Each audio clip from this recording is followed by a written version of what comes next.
Stop scrolling. Sit down. I mean it.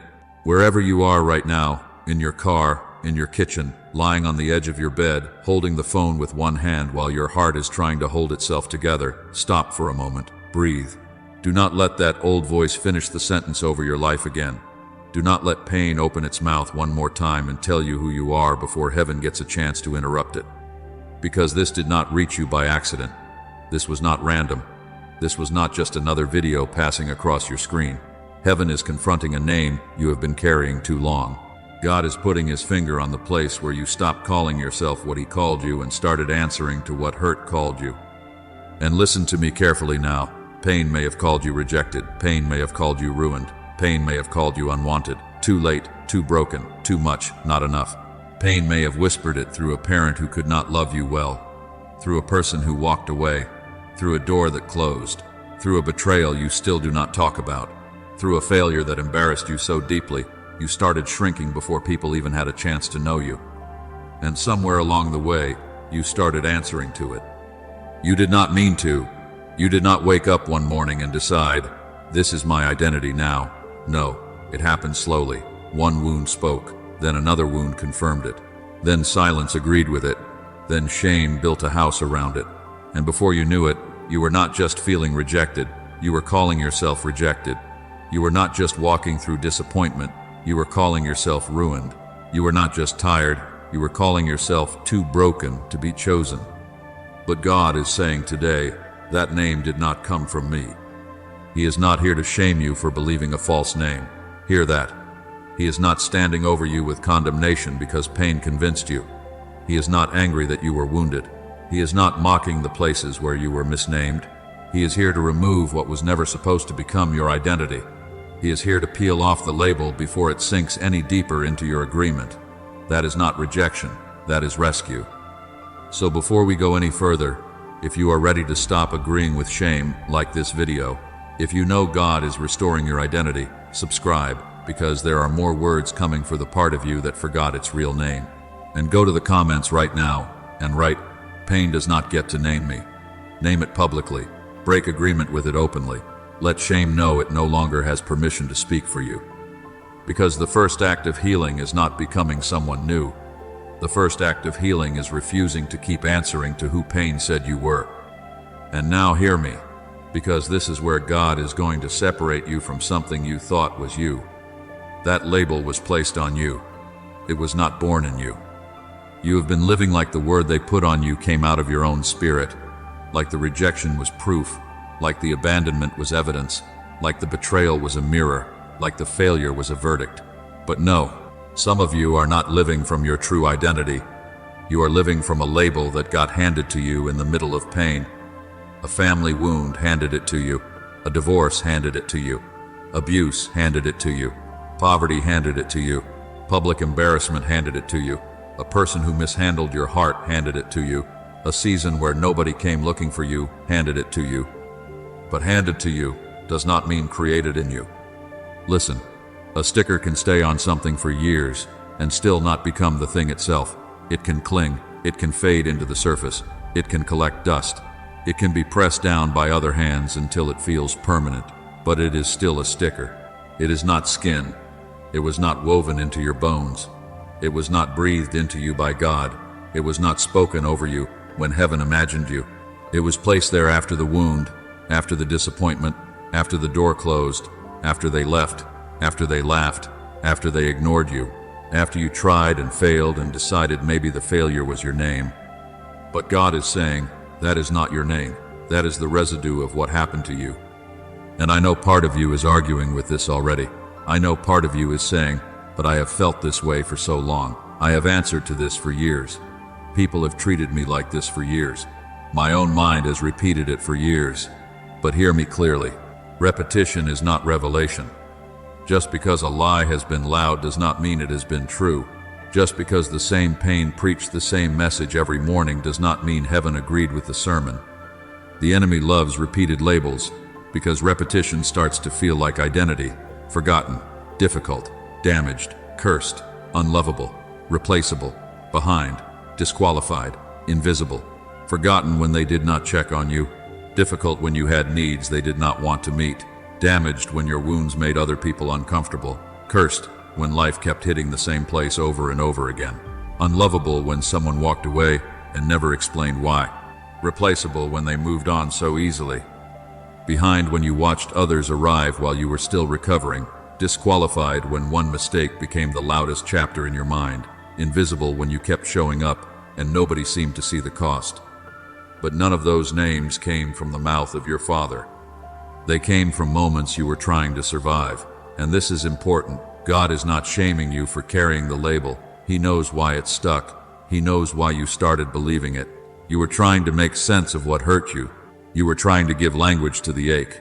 You were trying to explain why they left, why they changed, why they chose someone else, why the door closed, why you were overlooked, why the thing you prayed for still broke in your hands. Shame offered you a label and said, "This will explain it." So you took it, not because it was true, but because pain without an explanation feels unbearable. That is why the label survived, not because it had authority, not because it had truth, not because it came from God. It survived because you were wounded and looking for a reason. But today God is beginning with separation. Before He removes the false name, He is showing you that it is false. Before He peels it off, He is letting you see where it is attached. Before He restores what He called you, He is exposing what pain called you. That is not cruelty. That is mercy. Because what you cannot identify, you will keep defending. What you keep defending, you will keep wearing. And what you keep wearing, you will keep mistaking for yourself. So let this land deep in you. A label can cling to you for years and still not belong to you. It can sound familiar and still be false. It can explain your wound and still misrepresent your identity. It can be old and still be unauthorized. God is not asking you to pretend it did not hurt. He is asking you to stop letting what hurt you name you. And here is the part you need to hear without flinching. God is not correcting your worth. He is correcting your agreement. He is not looking at you today saying, "Why are you so broken?" He is not looking at the years you spent under that label and calling you foolish. He is not angry at the part of you that got tired and started believing the wound. He saw the moment it happened. He saw the day your heart took the hit. He saw the night you replayed the words. He saw the silence after they left. He saw you trying to function with a name attached to you that heaven never authorized. So do not mistake this confrontation for rejection. This is not punishment. This is recovery. This is not condemnation. This is correction. This is not God exposing you to embarrass you. This is God rescuing your name before another season is built around a lie. Because listen to me carefully. The enemy does not always have to destroy your life if he can convince you to live under the wrong name. He does not always have to take the door if he can make you feel unworthy to walk through it. He does not always have to remove the calling if he can make you hide your voice. He does not always have to sabotage the relationship if he can make you believe you deserve mistreatment. He does not always have to steal the blessing if he can train you to push it away when it finally reaches for you. A false name becomes a false ceiling. You stop reaching because rejected people do not expect to be chosen. You stop speaking because ashamed people do not believe their voice carries weight. You settle because damaged people convince themselves that scraps are mercy. You tolerate what God never assigned because you think mistreatment confirms who you are. You run from love because love feels suspicious when pain has been your teacher. You sabotage open doors because part of you whispers, "If they really knew me, they would change their mind." That is what a false identity does. It does not just hurt your feelings. It starts governing your decisions. It tells you where to stand. It tells you what to accept. It tells you how small to become. It tells you not to try again. It tells you not to trust again. It tells you not to hope too loudly because disappointment might hear you. And before you know it, you are not living according to what God spoke. You are living according to what pain suggested. But God is interrupting the agreement. Not because your worth is in question. Your worth was settled before the wound ever happened. Before they rejected you, God wanted you. Before they mishandled you, God knew you. Before shame wrote its ugly name across your memory, heaven had already spoken, beloved, chosen, called, held, redeemed. The wound did not get there first. The failure did not get there first. The betrayal did not get there first. God got there first. And I know what some of you are thinking, but what if it is true? What if I really am the problem? What if the label fits because I have made mistakes? What if I have pushed people away? What if I have been difficult? What if I did fail? What if I did break something? Listen, pain can be a witness, but pain is not a judge. A wound can testify that something happened, but it does not have the authority to issue a verdict over your identity. Yes, there may be places to heal. Yes, there may be patterns God wants to touch. Yes, there may be decisions you need to surrender, habits you need to break, apologies you need to make, wisdom you need to receive. But correction is not the same as condemnation. Growth is not the same as shame. Conviction is not God changing your name to guilty. Conviction is God calling you back to who you were before the lie trained you to live beneath yourself. So let the Holy Spirit put His hand on the agreement today. Not just the memory, not just the tears, not just the thing they did, the agreement, the hidden yes you gave to the label when you were exhausted, the quiet contract you made with rejection, the way you started saying, maybe this is just who I am. God is not here to crush you for that. He is here to cancel it. And before this word is over, God is going to take you back to the place where that name first attached. Not to reopen the wound, not to make you relive what broke your heart, not to drag you through old pain for no reason. No, He is taking you back as a surgeon, not an accuser. He is taking you back to remove the lie from the place where it entered. Because the moment may explain the label, but it does not authorize the label. And some of you already know the place. You do not need anybody to explain it because your body still remembers it. Your mind may have tried to bury it, your schedule may have tried to outrun it, your smile may have tried to cover it, but somewhere inside you there is still a room, still a voice, still a look, still a silence after the words were spoken. You remember where you were standing, you remember the way your stomach dropped, you remember how your face stayed calm while something inside you lowered its head. Maybe it entered through a parent's absence, not even a sentence, just an empty chair, a missed call, a door that did not open, a childhood where you kept wondering why you had to earn attention. Other people seemed to receive freely, and pain leaned down over that little version of you and called you abandoned. Maybe it entered through a lover's betrayal. The person who promised safety became the place where your heart learned fear. The one who said, I choose you, chose someone else, chose themselves, chose secrecy, chose distance, chose a version of life that did not include protecting your heart. And pain took that moment, held it up like evidence, and called you unwanted. Maybe it entered through a friend's silence. You thought they would defend you. You thought they would check on you. You thought they knew the real story. But when your name was being mishandled, they stood back. When you needed one voice to say, that is not who they are, nobody spoke. And in that silence, shame rode invisible across your chest. Maybe it entered through a leader's criticism. A teacher, a pastor, a boss, someone with authority, someone whose words carried weight in your nervous system. They spoke carelessly. They corrected you without tenderness. They used your weakness as a weapon. They called you difficult, lazy, rebellious, not ready, too emotional, not gifted enough, not disciplined enough. And because you respected the position, you almost confused their opinion with God's voice. Listen to me, that was not God. Maybe it entered through a public failure. You tried and it did not work. You stepped out and stumbled. You believed, and the thing collapsed.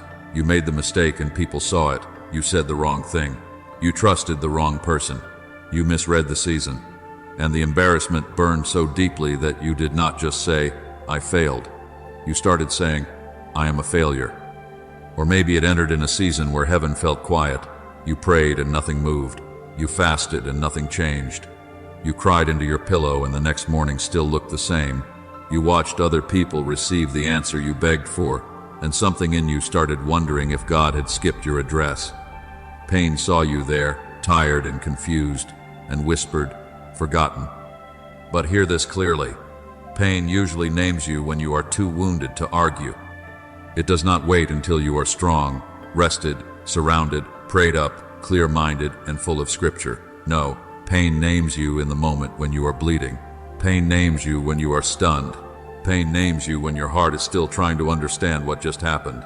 Pain names you when your hands are shaking, when your voice is gone, when you are still replaying the tone, the look, the sentence, the slammed door, the unanswered message, the funeral of what you thought would last. That is why the name felt so convincing. not because it was true, because it arrived when you were vulnerable. But God was there. I need you to let that interrupt the memory.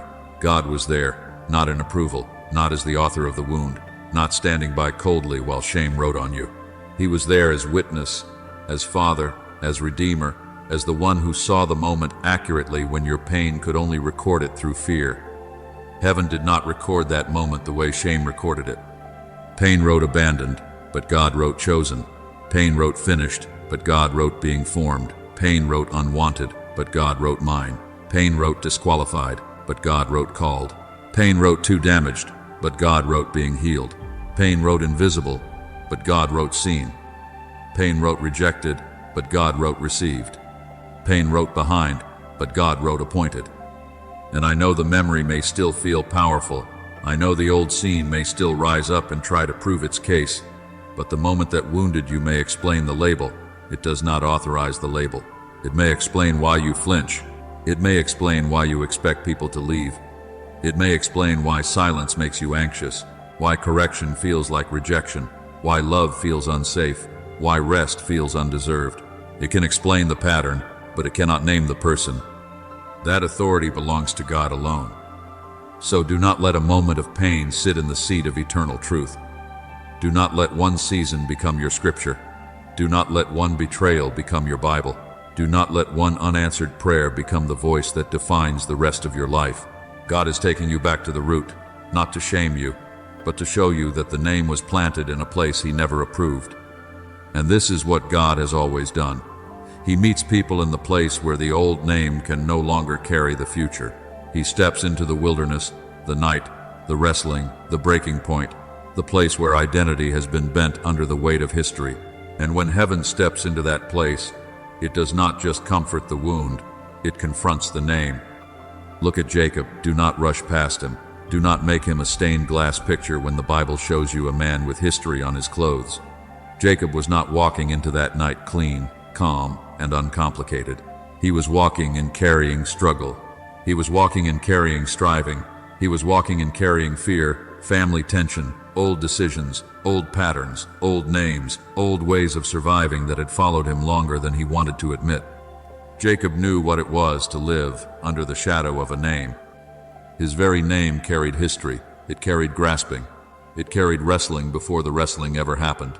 It carried the story of a man always reaching, always maneuvering, always trying to secure blessing with anxious hands, because somewhere deep inside he was not sure blessing would come to him freely.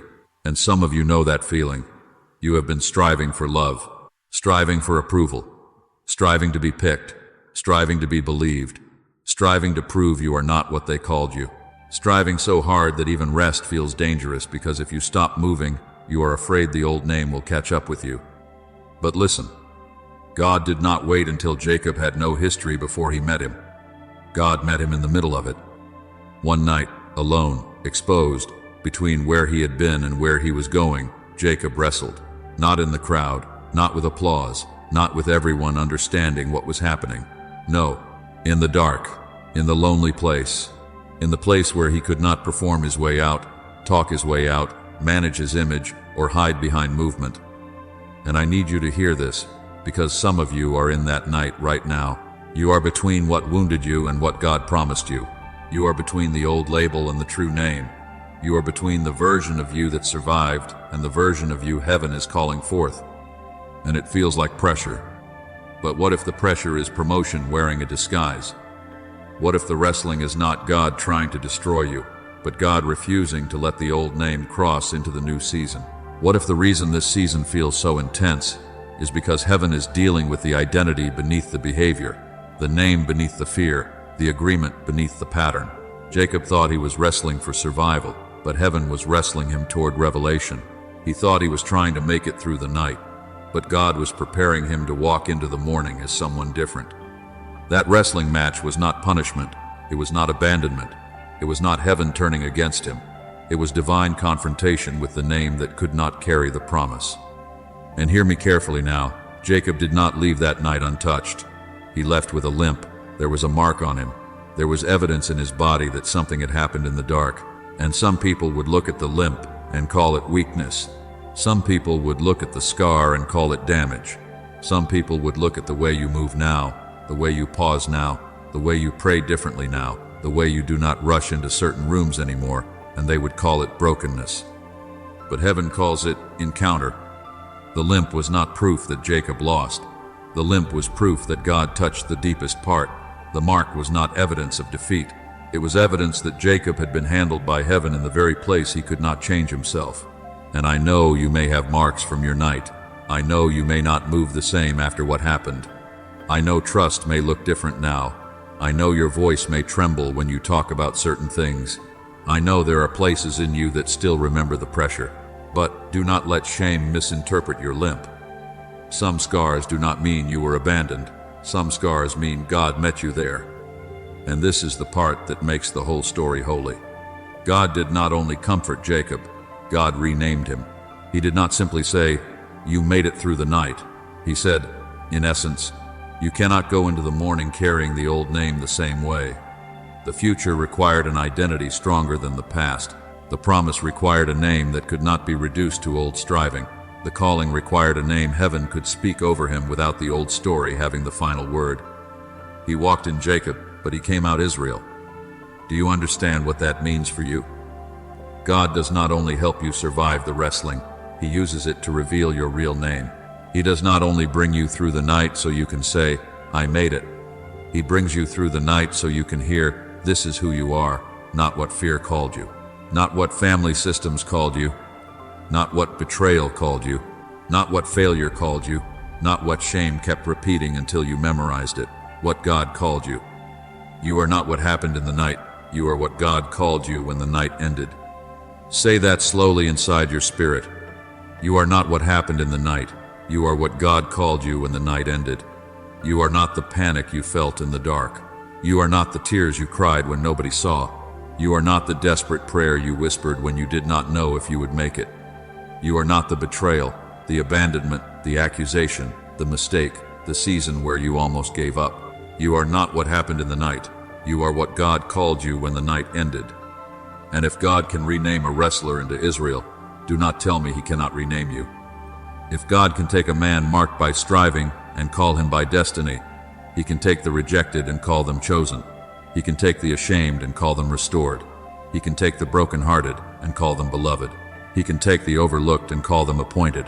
He can take the one who has been hiding and call them sent. He can take the one who limps into the morning and say, "That mark is not your disqualification. That mark is the place where I met you." So stop believing that the night had the final word. It did not. The night may have changed the way you walk, but it did not cancel what God spoke. The night may have exposed your fear, but it did not erase your future. The night may have brought you face to face with weakness, but it also brought you face to face with the God who refuses to let your pain name you permanently. Jacob did not come out untouched, but he came out true. And that is what God is doing in you. He is not pretending the wrestling did not happen. He is not asking you to deny the limp. He is not calling you to fake strength over places that are still tender. He is doing something deeper. He is putting the wound under the authority of the name. He is putting the scar under the authority of the calling. He is putting the old story under the authority of His voice. Because your real name is not discovered by agreeing with the darkest moment. Your real name is received when God speaks louder than the darkness. And before you move another step, I need you to let heaven settle this in you. The wrestling did not name you. The wound did not name you. The limp does not name you. God does.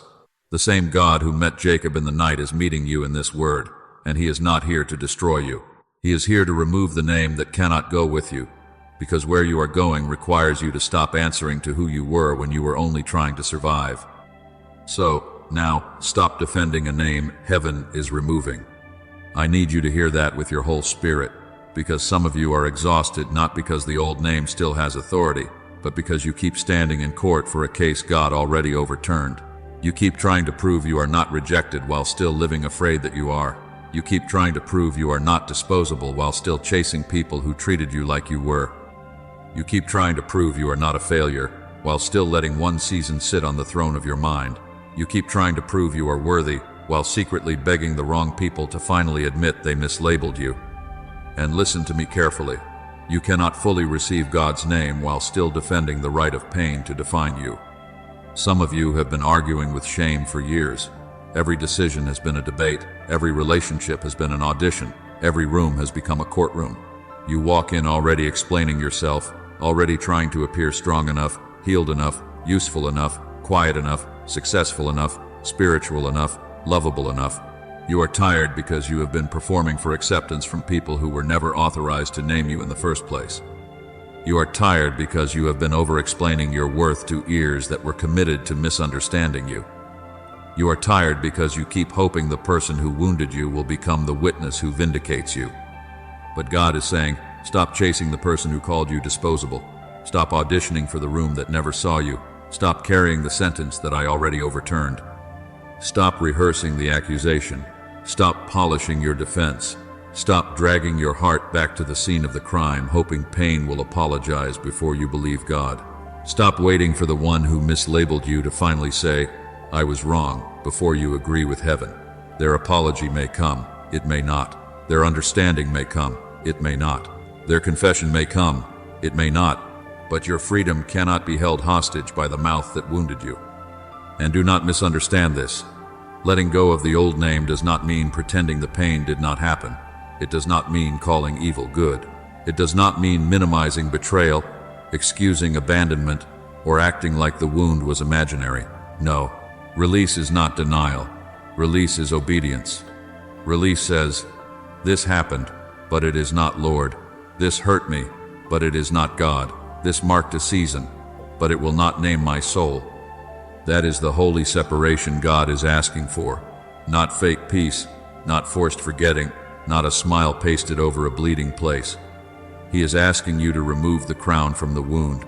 He is asking you to stop letting the pain sit in the seat where only his voice belongs. He is asking you to stop giving survival permission to keep writing your identity after heaven has already spoken your name. Because the accuser is going to talk. Do not be surprised when he does.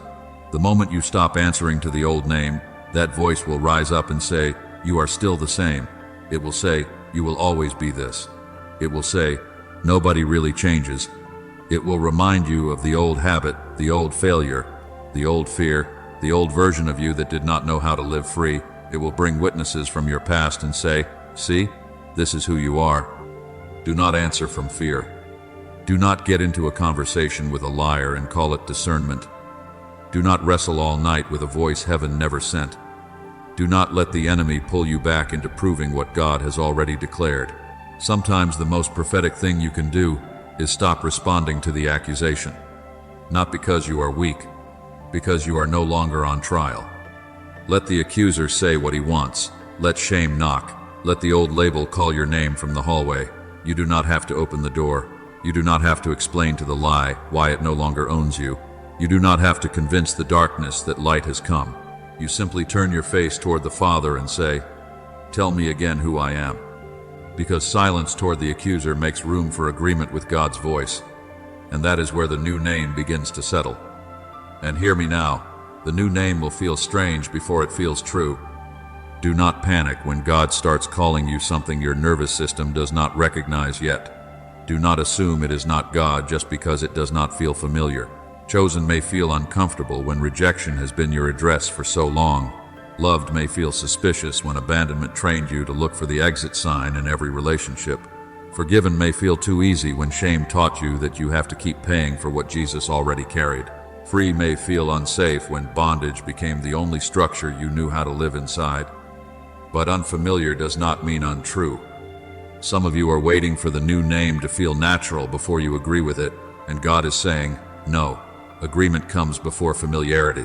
You do not wait until your emotions catch up to obey truth. You do not wait until your body stops flinching to believe heaven.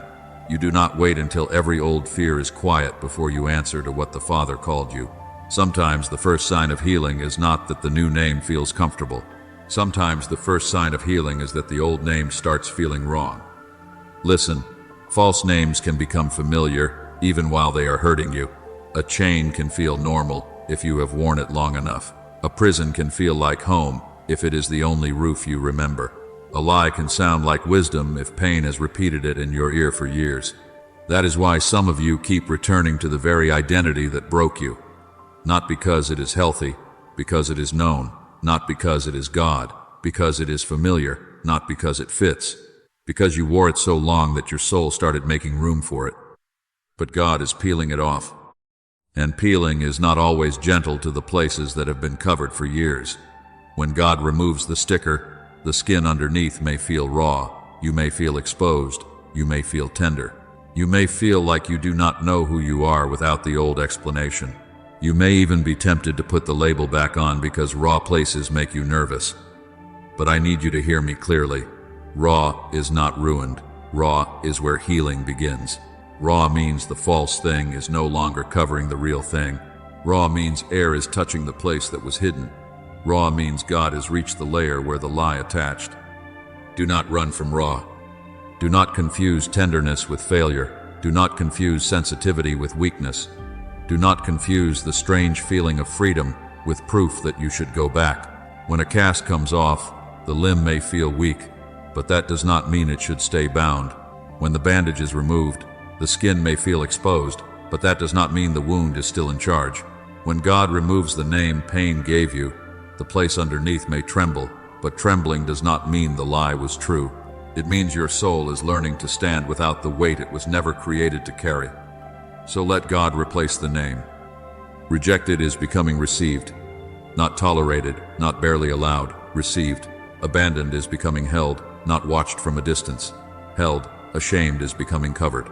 Not exposed for humiliation, but covered by mercy, covered by blood, covered by the Father who does not look away from you. Delayed is becoming prepared. You were not forgotten in the waiting.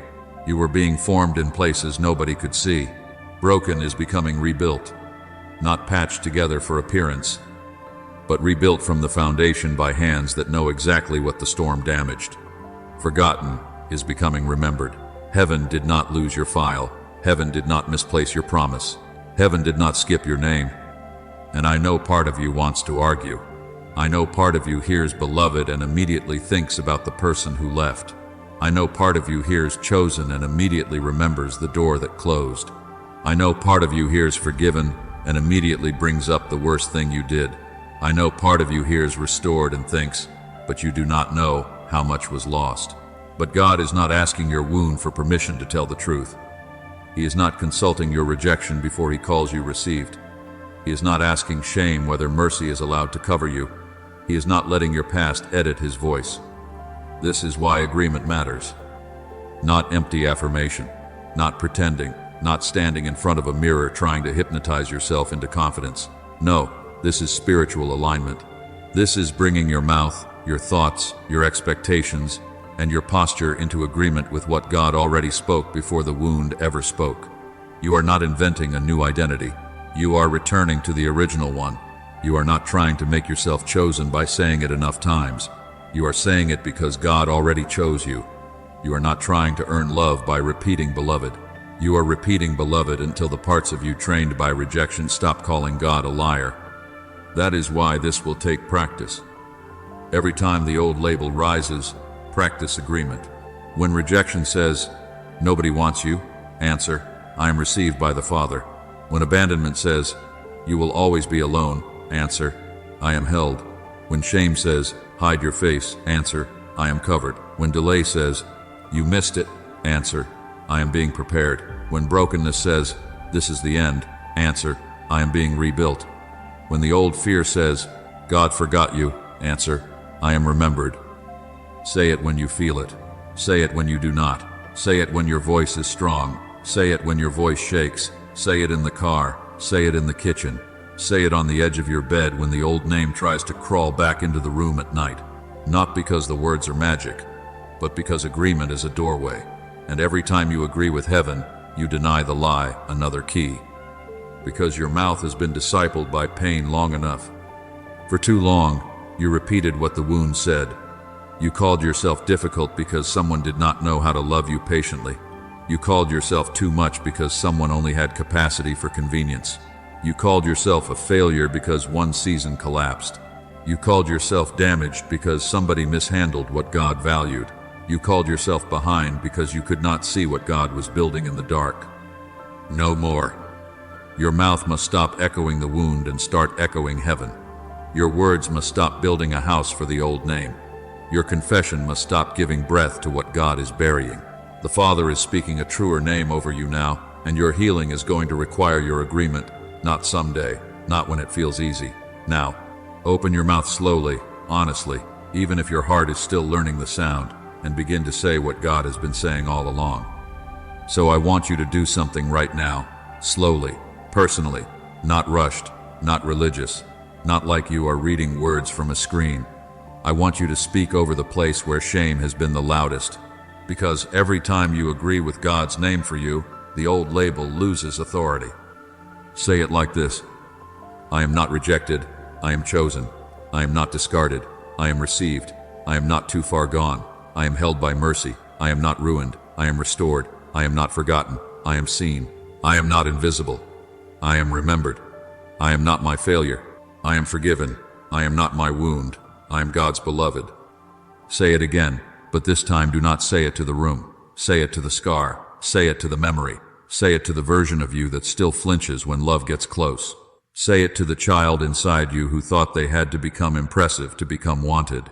Say it to the part of you that still expects people to leave. Say it to the place that learned to hide because exposure once felt like danger.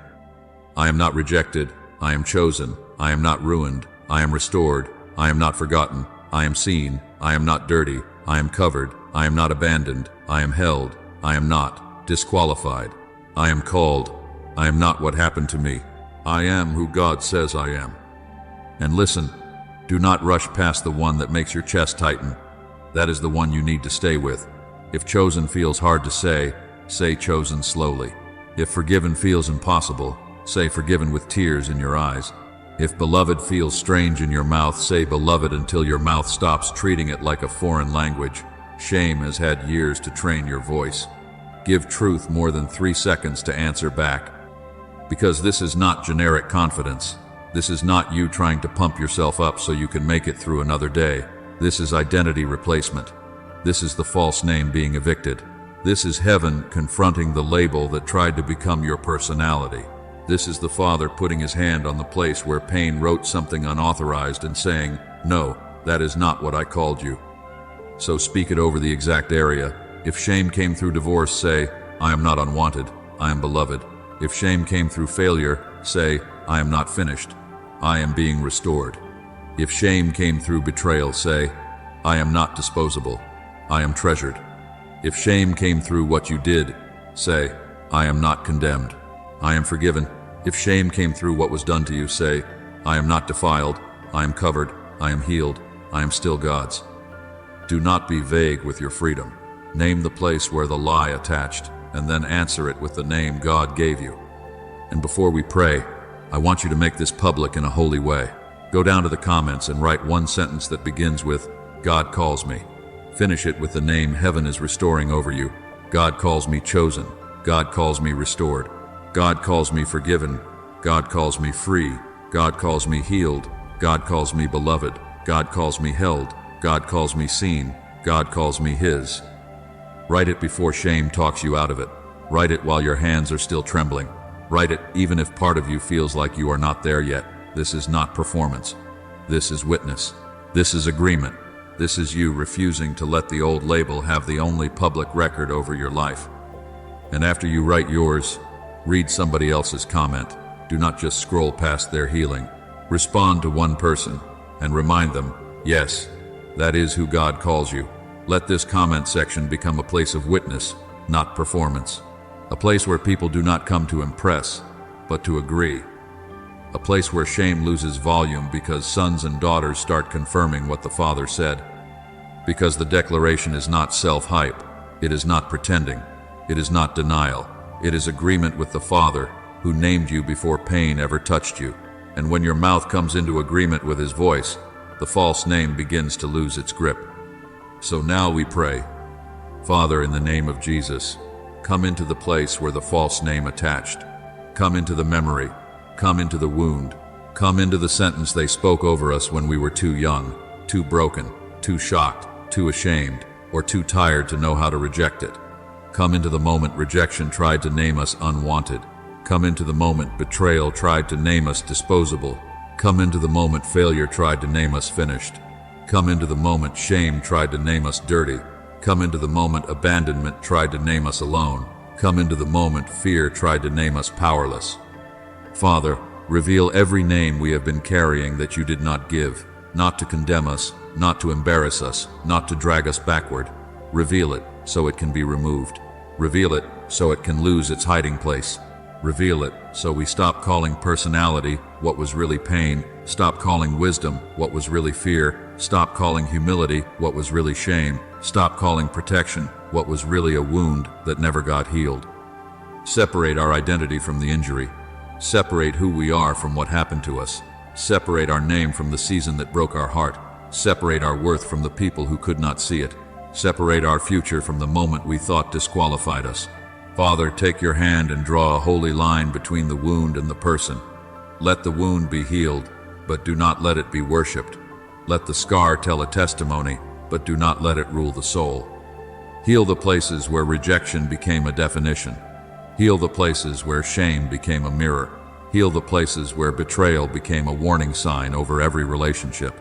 Heal the places where abandonment became an expectation. Heal the places where failure became a prophecy.